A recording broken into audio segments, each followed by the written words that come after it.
নমস্কাৰ বন্ধু বান্ধৱীসকল, আজি মই আপোনালোকৰ বাবে লৈ আহিছোঁ এযোৰ বোৱা কাপোৰ আৰু কাপোৰযোৰৰ লগতে এটা ফুলৰ চানেকি। এই ফুলটোৰ চানেকিটো লৈ আহিছোঁ।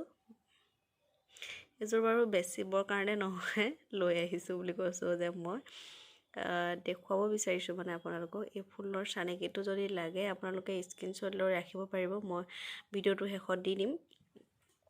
আৰু ইয়াতে মই আঁচলটোত 3 লাইন দিছোঁ, চাদৰ আঁচলটোত, আৰু মেখেলাখনতো মই 3 লাইনকৈ বাচিছোঁ। একেবাৰে চিম্পুল কাপোৰ এযোৰ। কেতিয়াবা চিম্পুল কাপোৰ এযোৰ পিন্ধিবলৈ মন গ'লে গৰম দিনত বা এনেই ক'ৰবালৈ ওচৰ পাজৰে ওলাই যাবলৈ হ'লে দৰকাৰ হয়।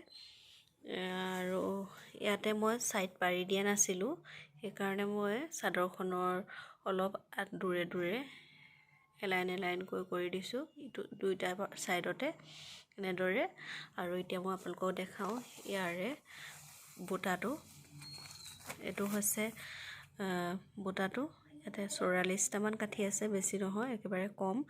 আৰু এই ফুলটো মই কেনেকৈ বাছোঁতে ইমান ডাঙৰ হৈছে সেইটো আপোনালোকক জনাই দিওঁ। ফুলটো ইমান ডাঙৰ নহ'ল হয়। এই ফুলটো মই এনেই আমি সাধাৰণতে বচাৰ দৰে বচা হ'লে ইমানটো হ'লহেঁতেন, কিন্তু মই ইয়াৰে ফুলটো প্ৰতিটো কাঠি মই দুবাৰ ভৰাই আছোঁ ফুলৰ মূৰটো। আৰু এবাৰ